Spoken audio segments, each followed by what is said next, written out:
So she's kind of geeked up to do it, man. Let's hear what she got to say. Absolutely. So first, here's a little background. When I was in sixth grade, I'm in ninth grade now. We had to do a poem, and we had a couple different prompts we could choose from: racism, religion, gender, a few others. I chose race. I'm like, that's something I feel like I can relate to from the stuff that I'm reading in history, from the stuff my dad would teach me that the schools wasn't. Race was something that was really like racism, like I know it. So it was called glitch. There's a glitch in the system. Lady Liberty can't see what us blacks can. I was pulling up to our houses shooting black men. Liberty and justice for all, but as black men still sit small. Donald makes us feel like dogs.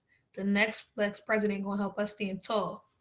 Here come all these white men stirring up a fuss. Why you think Rosa got arrested for sitting on a bus?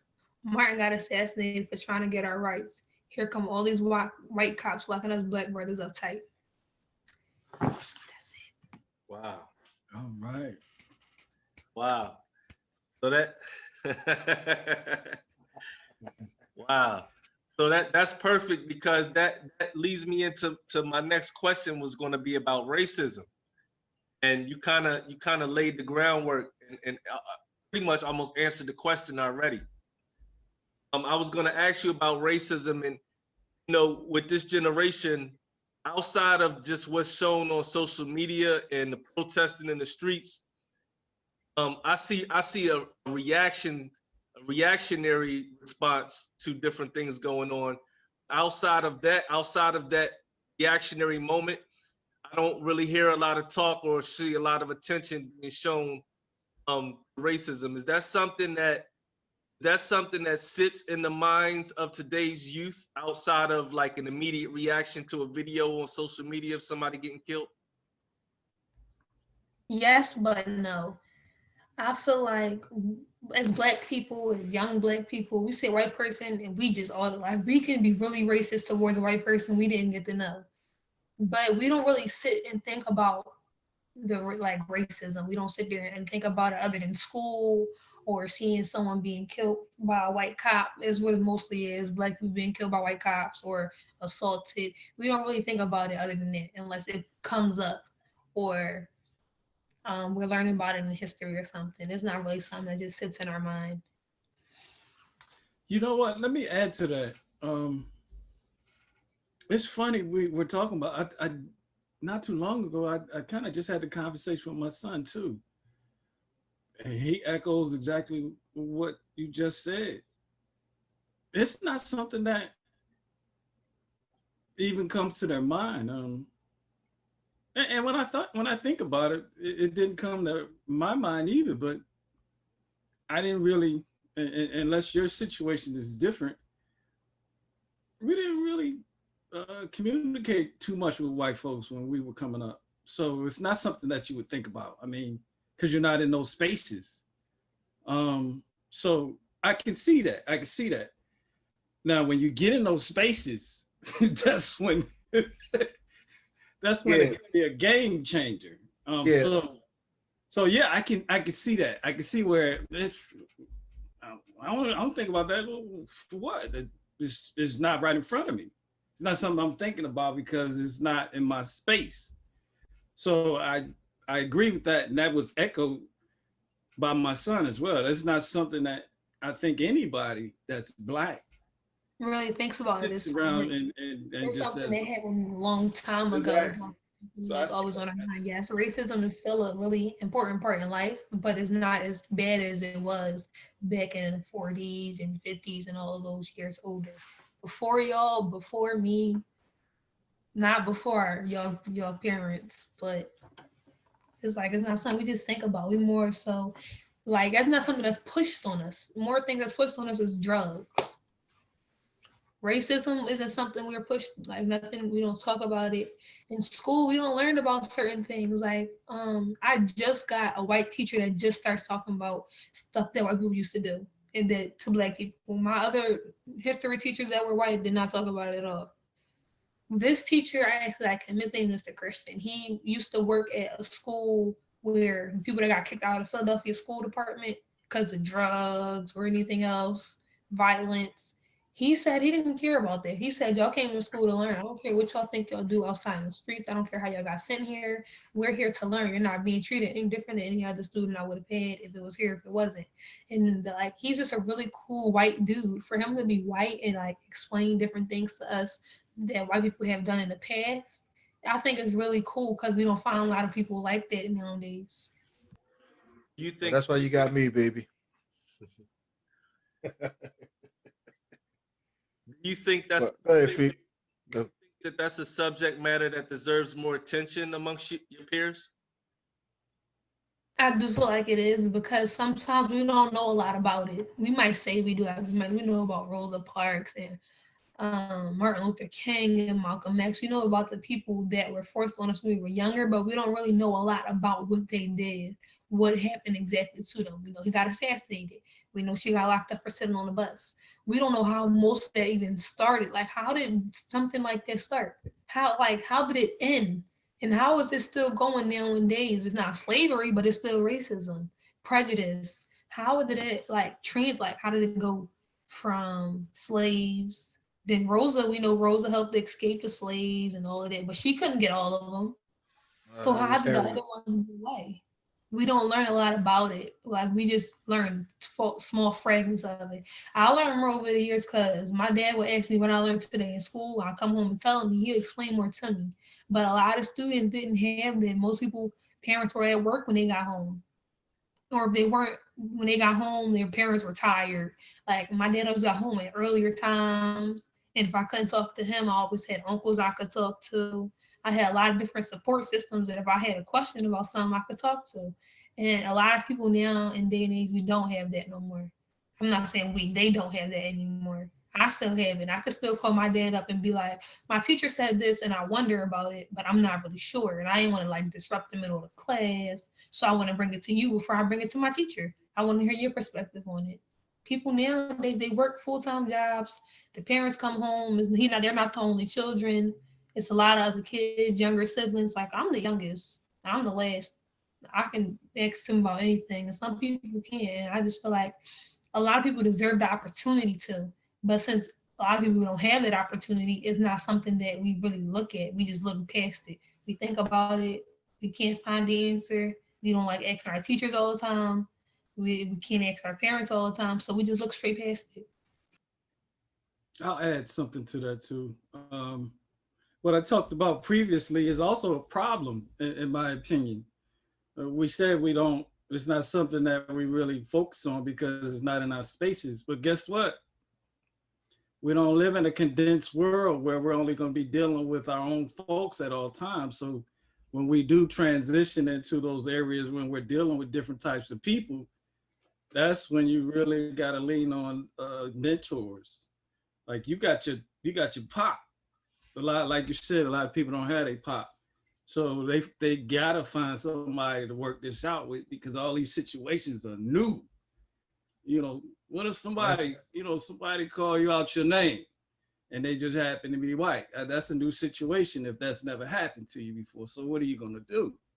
So so I think there's opportunities even in your peer group now where you're not really dealing with racism or any of those issues that you discussed, so that when that does happen, that you can handle that with the force and grace or however you decide to handle that situation. But let's face it, in the world we live in now, even if you do become an entrepreneur, which is I think should be pushed more than getting a job, your customers may be diverse as well. So you're gonna have to learn how to deal with all types of different people. So I think it's an opportunity that we got as well, even knowing that in our spaces that we have now, where we don't deal with a lot of different types of folks, we still have to have some type of training,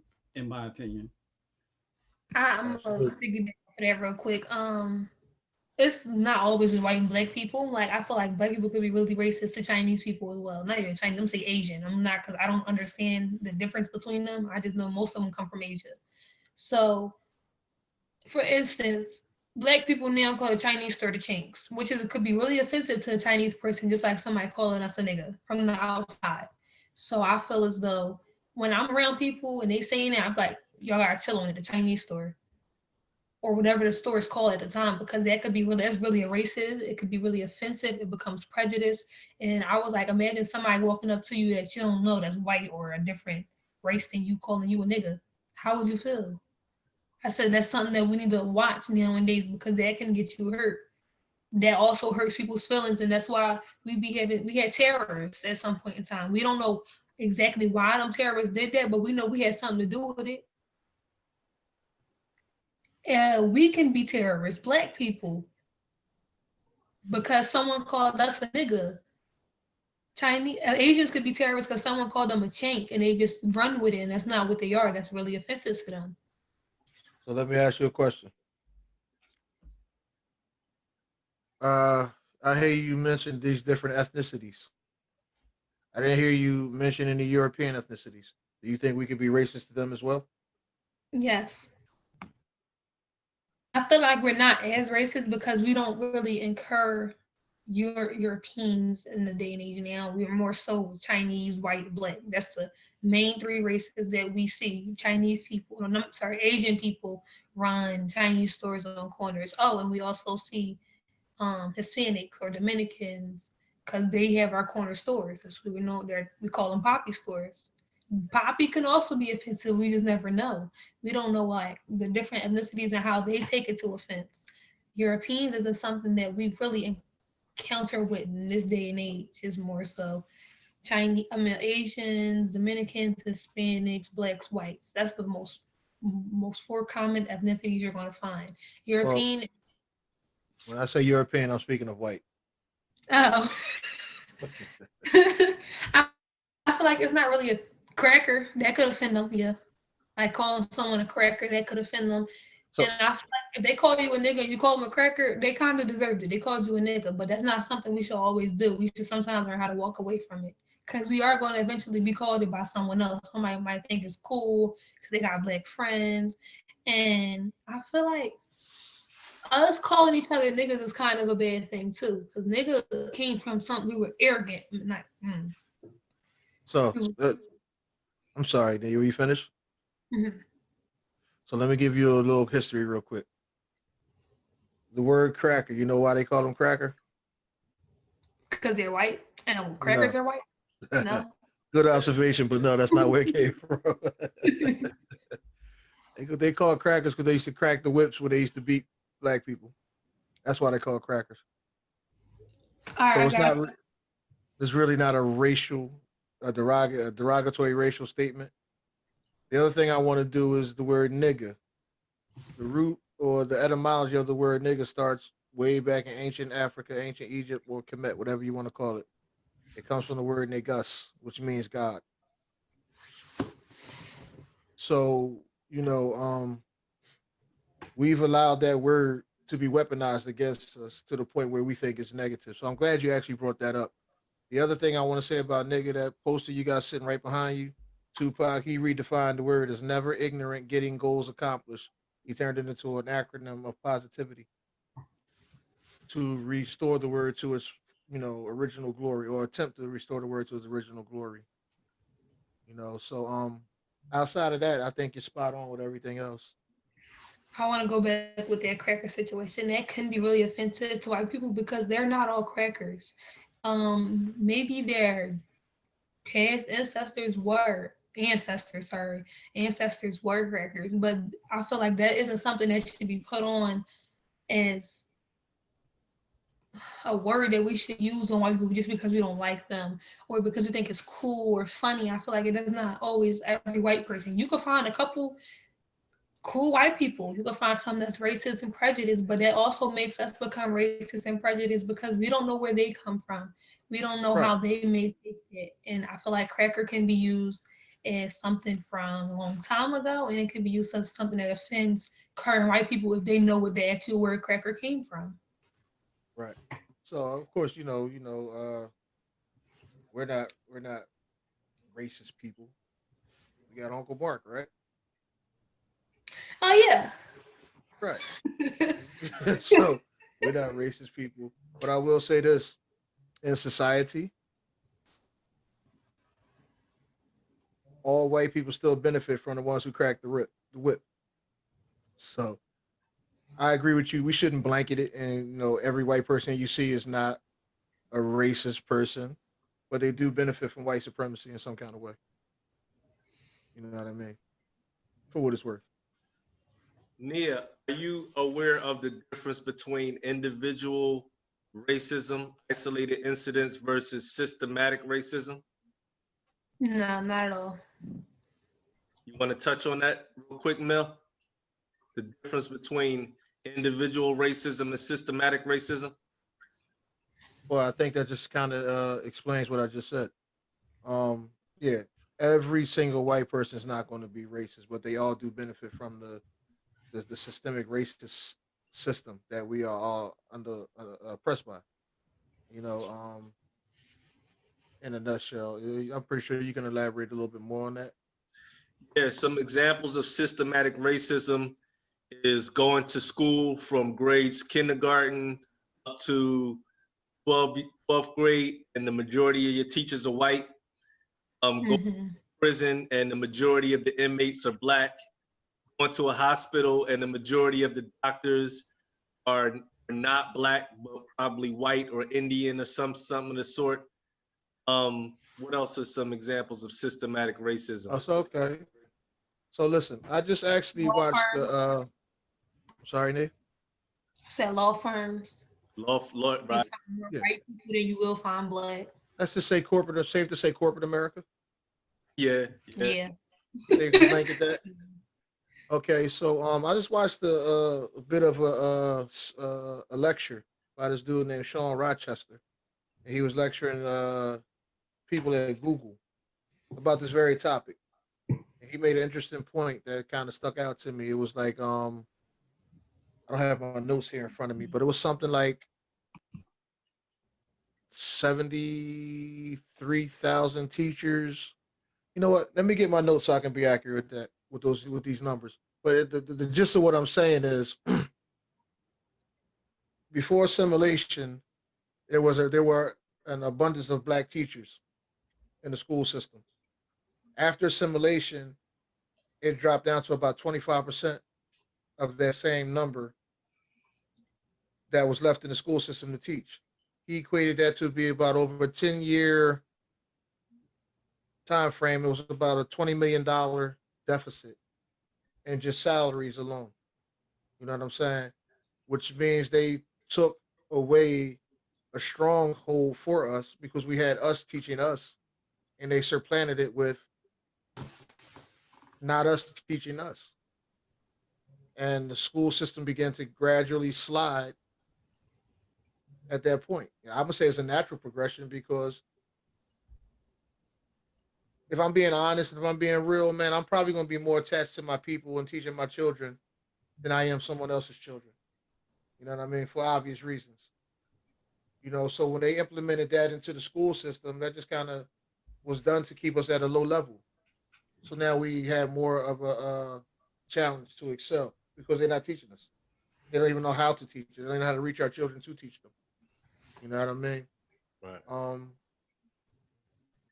I want to get Feek in here, man, because the next thing I want to say is I want to ask my daughter is basically what are you learning about economics in school and financial literacy in school? What exactly are you learning? Nothing at all. I haven't learned about financial. Literacy? We can't You hear you. on mute. We can't hear you.